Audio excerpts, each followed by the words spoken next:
जय श्री कृष्णा दोस्तों, आपके अपने अमृत साधना भक्ति चैनल पर आप सबका स्वागत है।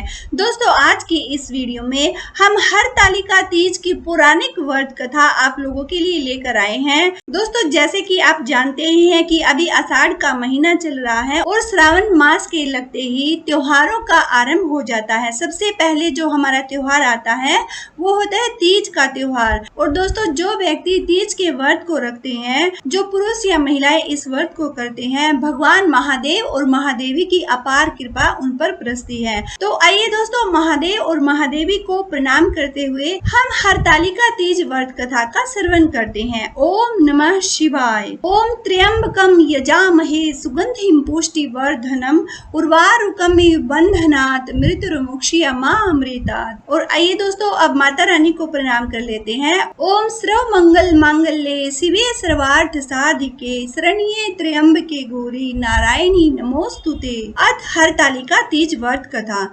एक बार भगवान शिव ने पार्वती जी को उनके पूर्व जन्म का स्मरण कराने के उद्देश्य से इस व्रत के महात्म्य की कथा कही थी।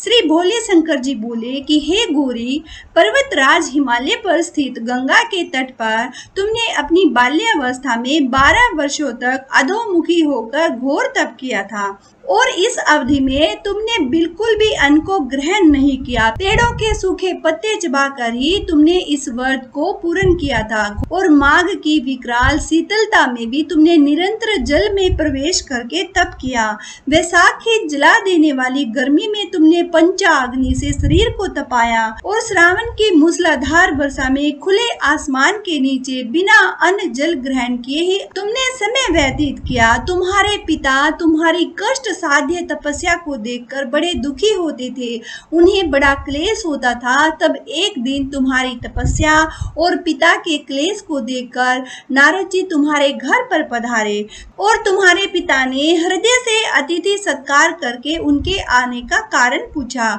नारद जी ने कहा कि गिरिराज, मैं भगवान विष्णु के भेजने पर यहाँ उपस्थित हुआ हूँ।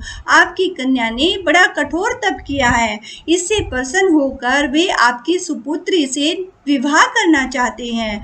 इस संदर्भ में आपकी राय जानना चाहता हूँ।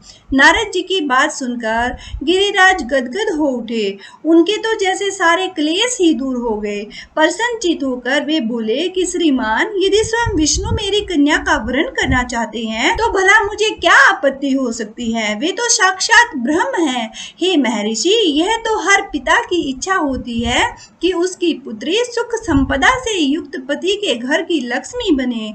पिता की सार्थकता इसी में है कि पति के घर जाकर उसकी पुत्री पिता के घर से भी अधिक सुखी रहे। श्री शंकर महादेव जी बोले कि हे गौरी, तुम्हारे पिता की स्वीकृति पाकर नारद जी विष्णु जी के पास गए और उनसे तुम्हारे ब्याह के निश्चित होने का समाचार सुनाया। मगर इस विवाह संबंध की बात जब तुम्हारे कान में पड़ी तो तुम्हारे दुख का ठिकाना न रहा।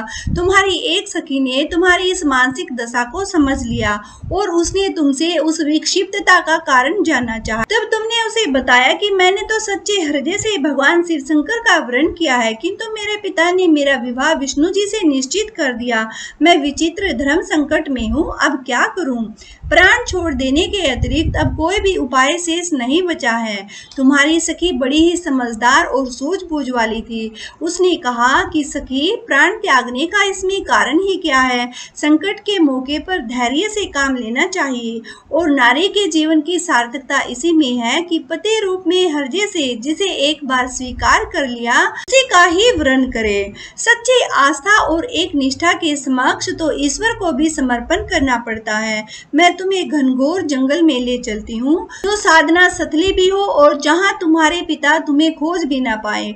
वहाँ तुम साधना में लीन हो जाना। मुझे विश्वास है कि ईश्वर अवश्य ही तुम्हारी सहायता करेंगे। तुमने ऐसा ही किया और तुम्हारे पिता तुम्हें घर पर न पाकर बड़े दुखी और चिंतित हुए। वे सोचने लगे कि तुम जाने कहाँ चली गई। मैं विष्णु जी से उसका विवाह करने का प्रण कर चुका हूँ। यदि भगवान विष्णु बारात लेकर आ गए और कन्या घर पर न हुई तो बड़ा अपमान होगा। मैं तो कहीं मुंह दिखाने के योग्य ही नहीं रहूंगा। ये सब सोचकर गिरिराज ने जोर शोर से तुम्हारी खोज शुरू करवा दी। इधर तुम्हारी खोज होती रही और उधर तुम अपनी सखी के साथ नदी के तट पर एक गुफा में मेरी आराधना में लीन थी। और भाद्रपद शुक्ल तृतीया को हस्त नक्षत्र था। उस दिन तुमने रेत के शिवलिंग का निर्माण करके व्रत किया, रात भर मेरी स्तुति के गीत गाकर जागरण किया। तुम्हारी इस कष्ट साध्य तपस्या के प्रभाव से मेरा आसन डोलने लगा, मेरी समाधि टूट गई। मैं तुरंत तुम्हारे समक्ष जा पहुंचा और तुम्हारी तपस्या से प्रसन्न होकर तुमसे वर मांगने के लिए कहा। तब अपनी तपस्या के फल स्वरूप मुझे अपने समक्ष पाकर तुमने कहा कि मैं हृदय से आपको पति के रूप में वरण कर चुकी हूँ। यदि आप सचमुच मेरी तपस्या से प्रसन्न होकर आप यहाँ पर पधारे हैं तो मुझे अपनी अर्धांगिनी के रूप में स्वीकार कीजिए। तब मैं तथास्तु कहकर कैलाश पर्वत पर लौट आया। प्रातः होते ही तुमने पूजा की समस्त सामग्री को नदी में प्रवाहित करके अपनी सहेली सहित व्रत का पारण किया और उसी समय अपने मित्र बंधु और दरबारियों सहित गिरिराज तुम्हें खोजते खोजते वहां पर आ पहुंचे। तुम्हारी इस कष्ट साध्य तपस्या का कारण और उद्देश्य पूछा। उस समय तुम्हारी दशा को देखकर गिरिराज अत्यधिक दुखी हुए और पीड़ा के कारण उनकी आंखों में आंसू उमड़ आए थे। तुमने उनके आंसू पोंछते हुए विनम्र स्वर में कहा कि पिताजी, मैंने अपने जीवन का अधिकांश समय कठोर तपस्या में बिताया है और मेरी इस तपस्या का केवल एक ही उद्देश्य था कि मैं महादेव को पति रूप में पाना चाहती थी। आज अपनी तपस्या की कसौटी पर मैं खरी उतर चुकी हूँ। आप क्योंकि विष्णु भगवान से मेरा विवाह करने का निर्णय ले चुके थे, इसलिए मैं आराध्य की खोज में घर छोड़कर चली आई। अब मैं आपके साथ इसी शर्त पर घर जाऊंगी कि आप मेरा विवाह विष्णु जी से ना करके महादेव जी से ही करेंगे। गिरिराज मान गए और तुम्हें घर लेकर चले गए। कुछ समय के पश्चात शास्त्रोक्त विधि विधान पूर्वक उन्होंने हम दोनों को विवाह सूत्र में बांध दिया। हे पार्वती, भी शुक्ल तृतीया को तुमने मेरी आराधना करके जो व्रत किया था उसी के फलस्वरूप मेरा तुमसे विवाह हो सका। और हे पार्वती, जो कोई भी इस तीज के व्रत को करता है उसकी हर मनोकामना पूर्ण होती है। खासकर से जो कुंवारी कन्याएं होती हैं उनको मनोवांछित वर की प्राप्ति का आशीर्वाद मैं जरूर देता हूँ।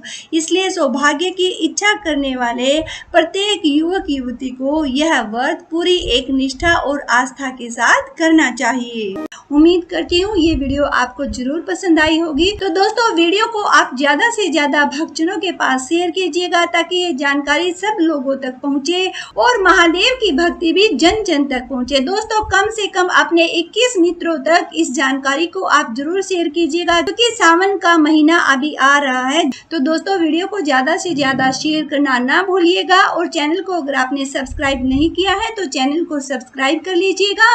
साथ ही बेल आइकन को भी प्रेस कर लीजिएगा ताकि चैनल पर जो भी वीडियो अपलोड की जाए उसका नोटिफिकेशन आप लोगों तक पहुंच सके। तो फिर मिलते हैं दोस्तों किसी नई जानकारी के साथ। हर हर महादेव।